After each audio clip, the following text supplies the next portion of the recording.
We've been on this journey talking about wealth building. I thought it'd be a good idea to just do a bit of a wrap up, a bit of a summary, a bit of an all in one kind of mashup to make sure we're all up to speed. Just in case you missed an episode, just in case you missed a segment. And I thought it'd be a really good Don't idea. And ever then miss what an we're going to do episode. is kind of don't ever miss an episode.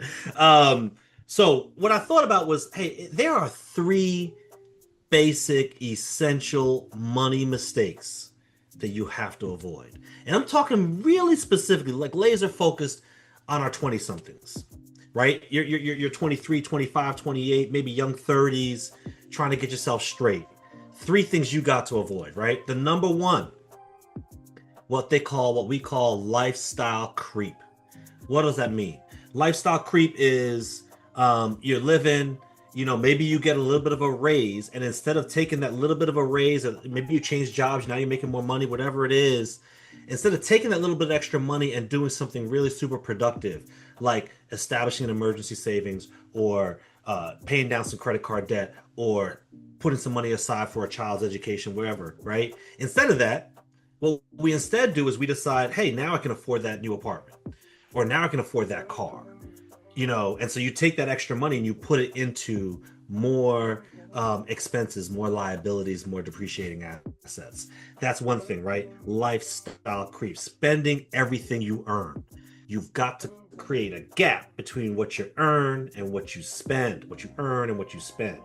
You don't want to be what you earn and what you spend, because then you got problems, right? Then you're in debt. What you want to do is earn and then spend, and it's widen that gap. Next piece, avoiding investing or waiting too long to start, right? Some people feel like, oh, I'm so young, I don't need to be saving for retirement. But we had a segment where we talked about the power of compounded interest. And if you invest that money, the earlier you invest it, the longer it has to invest, the longer it has to grow, and the more you get that power of exponential growth with your investment income, right? So if you can even start setting aside money in a 529 plan for a child that isn't even born yet. So it's awesome, right? Number three. All right, let me get it right there before you hit number three. What's a Go ahead. 529 plan?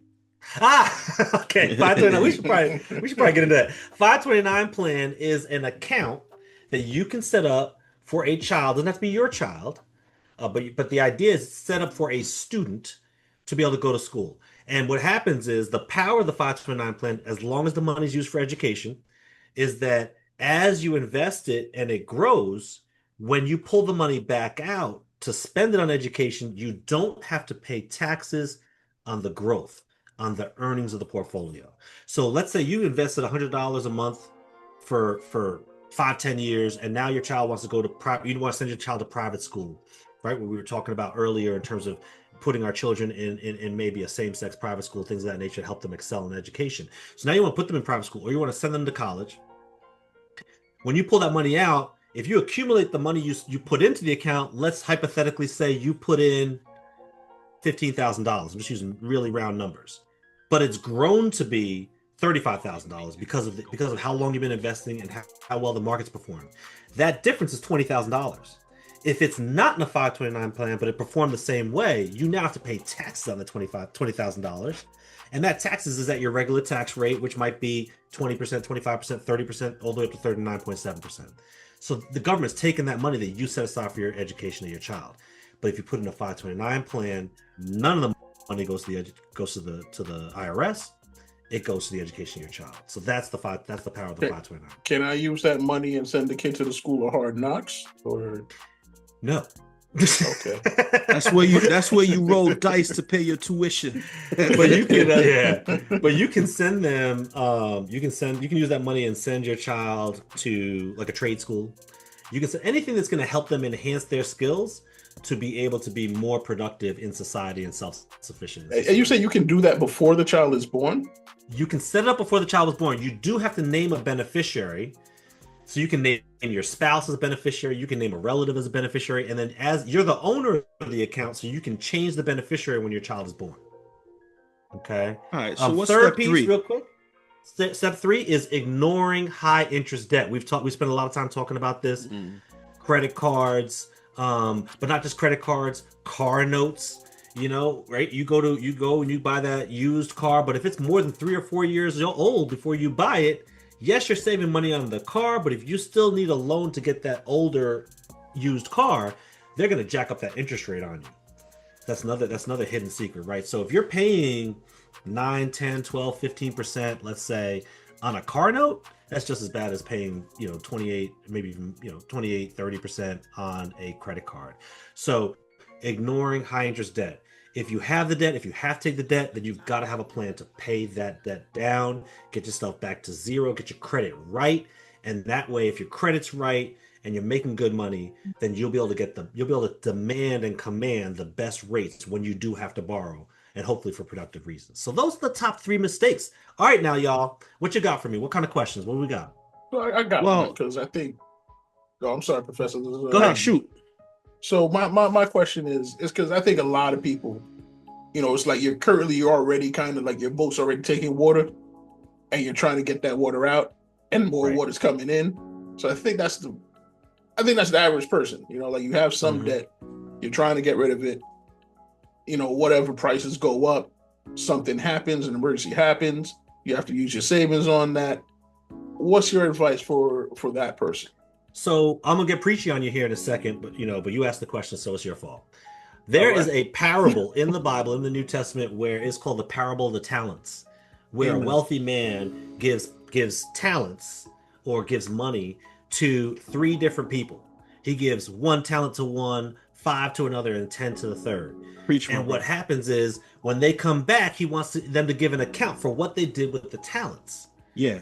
And the one with 10 said, hey, I took your 10, I invested it, and now I have more. The one who had 5, I took your 5, I invested it, and now I have more. The one who had 1 said, hey, I knew you were just he starts complimenting the king or the leader. And then he says, I took your 1, I buried it because I didn't want to lose it. And so here's your 1 back. Loser. And the king cursed him and said he did a bad thing because he did not invest it. But the thing that you need to understand about that parable that I think some people miss is that all 3 of those people knew what they did with the talent.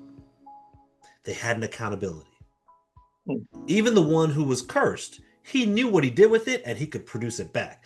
My question of everybody that's watching right now, everybody that's listening, if I told you how much money did you make last month, can you tell me what you spent that money on down to the penny last month? Yeah, if Professor. You can't. Oh, okay, my bad. Oh, you're asking. No, well, a lot of people. Well, here's the honest answer. A lot of people don't want to think about it. Right. A lot of people don't think about it because, I'll be quite honest with you. It's like my finances for most of my life, I'm living on the edge. Yes, sir. So it's like you're trying not to live check to check, but emergencies keep happening. And then when you got children, things happen. The kids want to graduate. They want to eat. They want to, do all these extra things. The nerves. Yeah. So when that's coming up, it's your birthday. You want to celebrate it now. Oh, we got to spend money. So when this thing happened and then you look at your account, you don't want to think about how much money you spent. You're just thinking about your kid had a wonderful time during their birthday riding a horsey that you couldn't afford to rent out. Look, it needs to come to a time where you force yourself to look at what's going on for real. And I'm not saying you do it right when the baby's first born and you're running around buying diapers and strollers and all that. But I think you got to come to a time where you say, listen, it is more valuable for me to be commanding my money, set up an emergency account, pay down this debt, have a savings, and know that I'm going to be able to retire at some age without having to work. That needs to be more valuable to us as a people than riding around in the latest car with the latest J's, with the greatest outfit, paying for, your girl's nails, her hair and everything like that. I'm not saying that stuff isn't important. I'm not saying it doesn't need to be done. But here's the thing that I've learned. If you know what you're spending the money on, you will realize there's things you're spending money on you shouldn't be spending it on. But if you're not paying attention, you're going to miss those you're going to miss catching that stuff. I've just learned it from experience. Force yourself the pain of going through what you're spending your money on, and then you'll find the little gaps, and then you start building that out and start realizing. I have a question. How financially, like in terms of benefits, like when you have a spouse, is it financially beneficial to you guys? Oh, no. In terms of saving Yeah. Oh yeah, it's beneficial. Because what happened, Minga? I'm asking for a friend.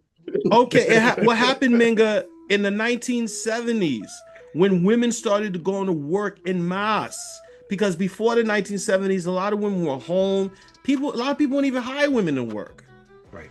But when they started going to work, the economy became based on a two-income economy. And that's around the time that prices of homes doubled.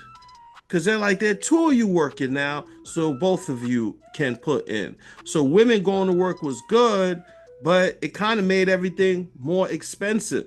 So in a world where it's based on two incomes, it's gonna be hard for somebody single. I always feel for the single mothers.